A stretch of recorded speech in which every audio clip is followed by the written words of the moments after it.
The University of Nebraska started playing football in 1890. In those days, college football teams didn't go by nicknames, but over the years, the decades since, we've been told as Husker fans that our football team was referred to as the Antelopes, Old Gold Knights, Tree Planters, Rattlesnake Boys, and Bugeaters before settling on the name we have today, the Nebraska Cornhuskers. Is all of that true? Did Nebraska really go by all of those names? No, not exactly. In this college football history video, I'll examine what really happened. And if you stay tuned till the end, I'll tell you a bonus nickname you've probably never heard before. I am John Johnston from CornNation, and this is How Did Nebraska Get Its Name? Uncovering the fascinating history of Bugeaters to Cornhuskers. 1890. Football begins. Let's start by setting the stage regarding where the University of Nebraska was in 1890. The university had enrolled about 500 students, and they played 2 football games in 1890, winning them both. They beat the Omaha YMCA 10-0 and Doane 18-0. They were unbeaten and unscored upon. It was the start of what would become one of the most storied college football teams in history. And I've done a full video about the 1890 Nebraska football team, and I'll provide a link to it at the end of this video. As I said, college football teams in 1890 didn't really have nicknames. So when we hear about Nebraska's past history and our beloved football team being referred to as the Old Gold Knights or the Rattlesnake Boys, those aren't really nicknames, but phrases being used by writers to enhance their prose when writing about their favorite teams.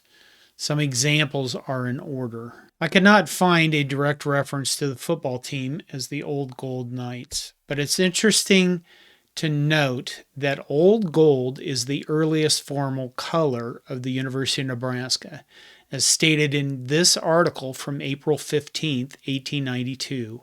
In the Hesperian Student, which was the student newspaper at the time. Part of the article states, Old gold seems to have been the accepted color of this state university and will figure hereafter conspicuously at all our entertainment. To have some mark, some color like this that we can recognize gives us esprit. We can follow our colors, and old gold is certainly a pretty one and in some senses symbolical. Is not Nebraska one of the western states where the sunsets are always in old gold? Do not our broad wheat fields show wave on wave of all gold? Here then for our college color, and may we never dishonor it. Now by 1892, the feeling had changed. In an article from October 1st, 1892, in the Nebraskan, we see the author complain that too many other schools are using old gold. Note that the student newspaper's name had gone through a change itself from the Hesperian to the Nebraskan, and in 1901 it would become the paper we all know as students or alums as the Daily Nebraskan. The article from October 1st, 1892 states, steps should be immediately taken to adopt other college colors. Over 31 colleges in the United States have old gold. Many others have orange or some shade of yellow. It is especially desirable to change before the football games, as Iowa and Missouri both have old gold, and it will be difficult to distinguish Nebraskans. Let us adopt, if possible, some color characteristic of the state, and though Nebraska is a sunny state, let it be something besides yellow. It wouldn't take long to move from the old gold to something besides yellow, as 1 month later, in the November issue of the Nebraskan, we find the following short editorial. Old gold has been swept from the pinnacle of fame as it no longer represents the University of Nebraska. There was unanimous assent to the proposition of changing the university colors. While of necessity the selection of new colors was hasty, yet a better choice could not be made. Something bright and attractive was needed, and we have scarlet and cream as a result. It's evident that they wanted colors to stand out against their opponents during the 1892 season. Scarlet and cream was an exceptional choice. Kudos to our ancestors. So that's how Nebraska became scarlet and cream, or red and white as people more commonly reference. All references to Old Gold end after that. So let's go on to more nicknames. Rattlesnake Boys. Much like the Old Gold Knights, there is very little mention of the phrase Rattlesnake Boys relative to Nebraska football. The name Rattlesnake Boys occurs in the Hesperian on November 1st, 1892, in reference to the Nebraska football team. The passage in the student newspaper is as follows. On October 24th, our football boys scored their first victory.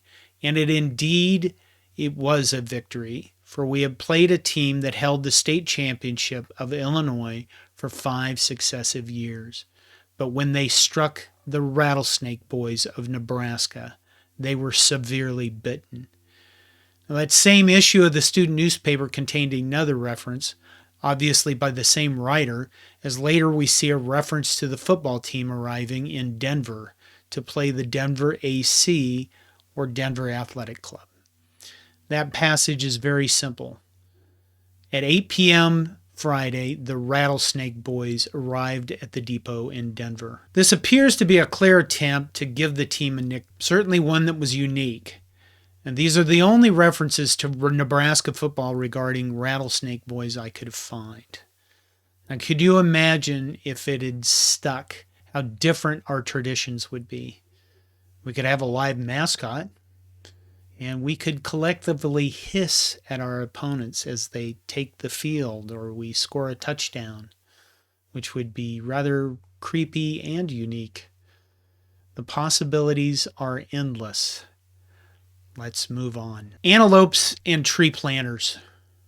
I found no references to the football team ever being referred to as the Antelopes, but there are obviously antelopes in the state of Nebraska. The University of Nebraska football team played at Antelope Field from 1897 to 1908, and they played at Nebraska Field from 1909 to 1922, and then Memorial Stadium was constructed in 1923. Note also the University of Nebraska Kearney is known as the Antelopes. The term tree planters was never used in any reference that I found regarding football. Nebraskans themselves have been referred to as tree planters for pretty obvious reasons. Nebraska started Arbor Day in 1872.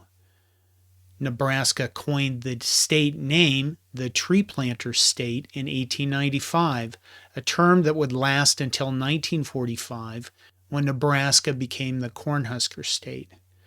Some of you might remember the Beef State license plates that were around a while ago, but that was not an official state name. It was just a license plate. So the focus on tree planting came about because when the settlers first came to Nebraska, there were barely any trees. On his expedition through the plains in 1819 and 1920, Major Stephen Long coined the phrase the Great American Desert to describe the land that he encountered. If you grew up in Nebraska and learned Nebraska's history, you know that settlers had to build sod houses because there was no wood. You know that they had to burn buffalo chips, which is dried buffalo poop, because again, there was no wood. Photos of Nebraska before 1870 are pretty bleak, at least when it comes to trees. Note this photo of the University of Nebraska campus in 1871, where there's nary a tree in sight. Compare that to Lincoln today. So someone was smart enough to realize that if they were going to make the state more livable, they needed to plant millions of trees, which they did. Antelopes and tree planters as the Nebraska football team's nicknames, no evidence. Bugeaters and Cornhuskers. This leads us to the two most well-known nicknames, Bugeaters and Cornhuskers. If you read articles published over the years within the state of Nebraska, you'll find that the term bug eater references a bird known as a bullbat and also known as the common nighthawk. It is a bird that eats bugs at night. However, if you read articles published outside the state of Nebraska, you'll discover that the term bug eaters is applied to the people of Nebraska.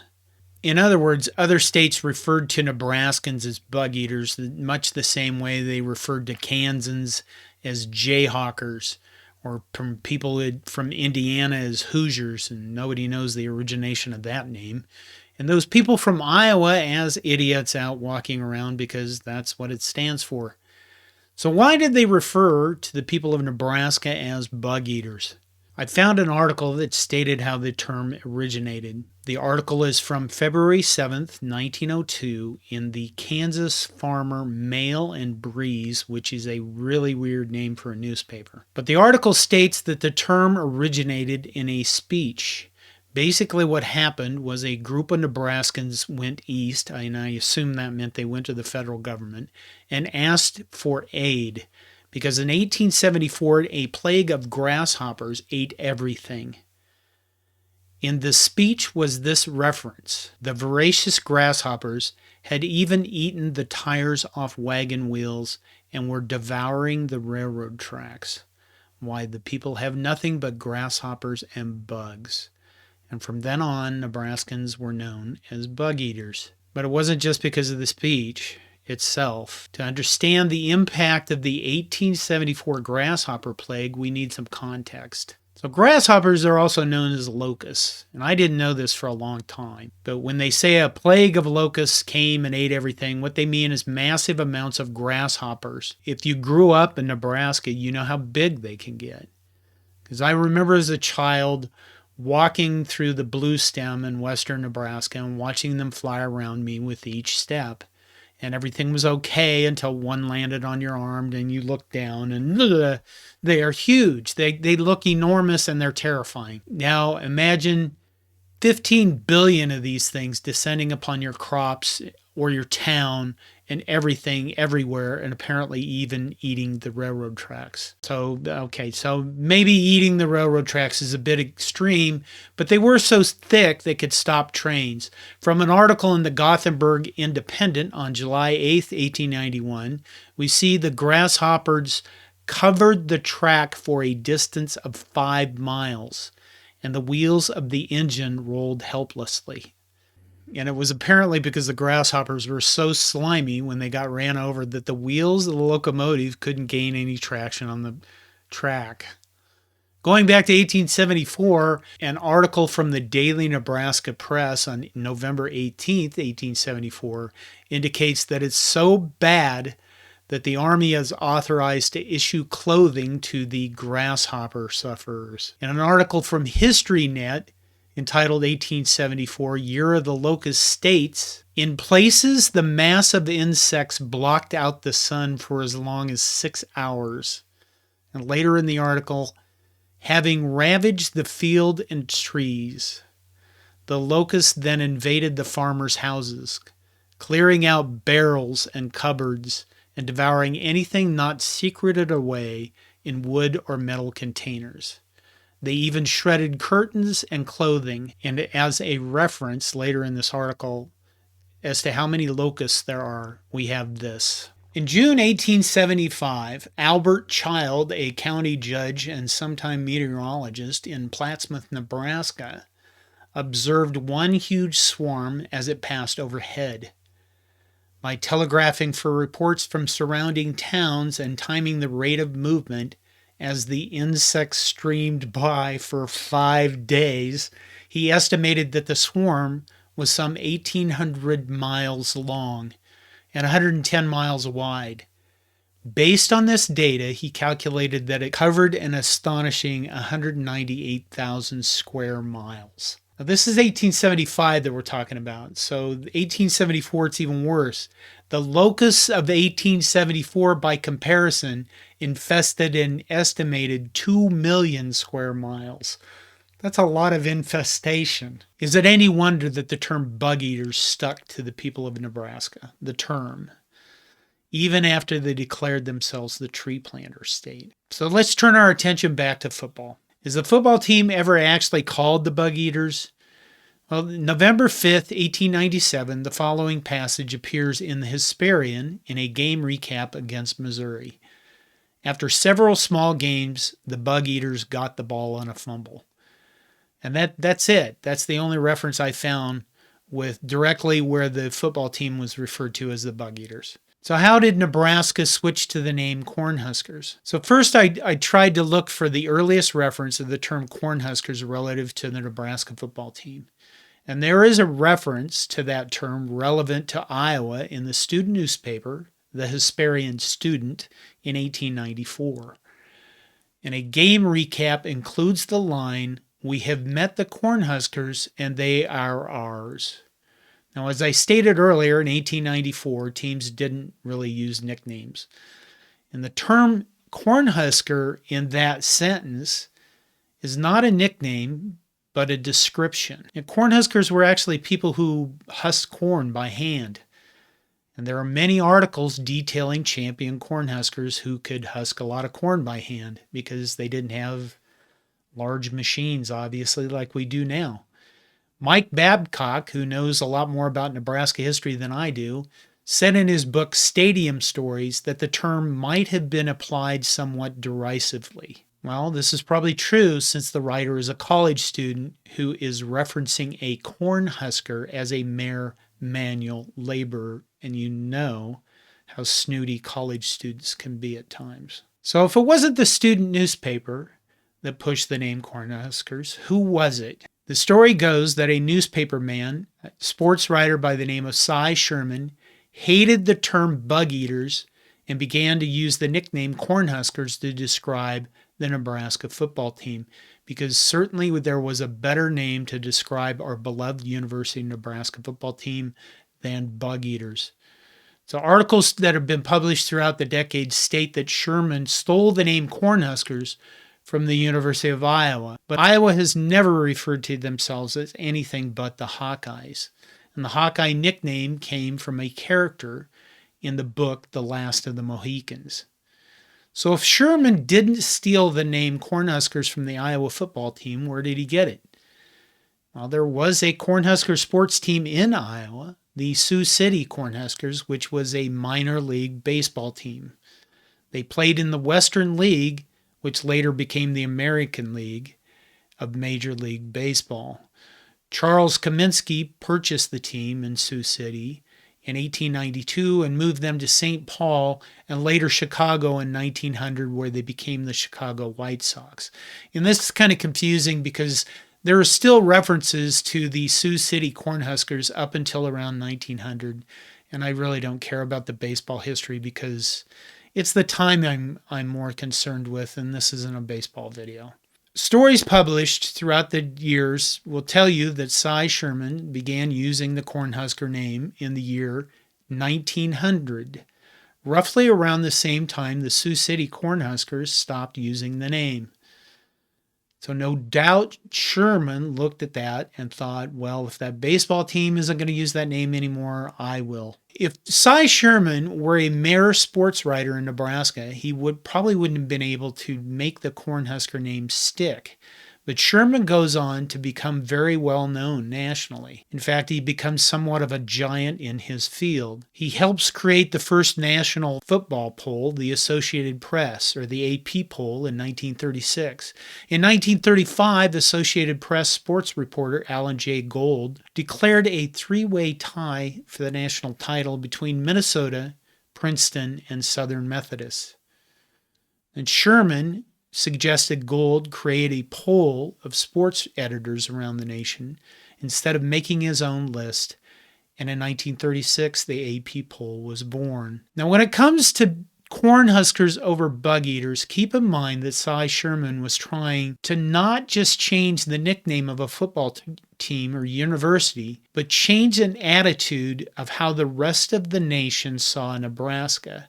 Remember all that stuff I said about plagues and grasshoppers eating people's clothes, and bug eaters, and you so poor you gotta eat bugs? Well, to go from Cornhuskers would have taken not only a repetitive process of using the name Cornhuskers, but being known well enough that people would accept it over time. because of his reputation and cachet. As the years have passed, we likely take the idea that it was just a name change for granted.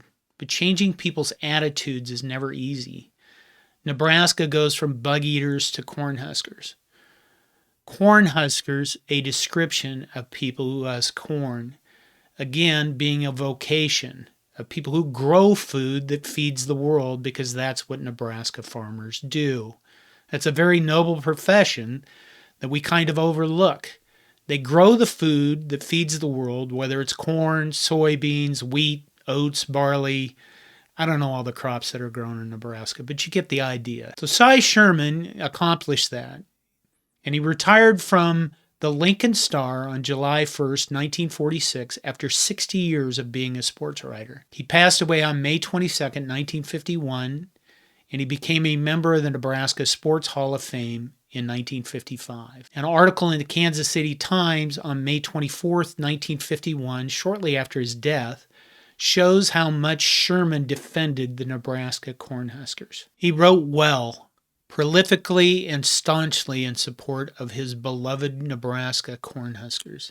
He was a loyalist in the extreme, and woe betide the writer who by chance wrote critically of the Cornhuskers. He was quick to pick an air, keen in resentment of anything he considered a slur against his Cornhuskers, and never slow in expressing his indignation in both letters to the offender and through the columns of his paper. In latter years he mellowed, although he seldom failed to answer a cue that seemed to call for a Nebraska response. Imagine how he'd do today with social media. And that is the story about how Nebraska adopted scarlet and cream and became the Cornhuskers. At the beginning of this video, I told you that I would mention one nickname that's been used that no one ever brings up. And it is the best nickname of all. Man-killing mastodons. In the Lincoln Star on November 7th, 1921, there is a section called In the Realm of Sport, edited by Cy Sherman. And in an article in that section about Nebraska's game at Pittsburgh, there is a section entitled Man-Killing Mastodons.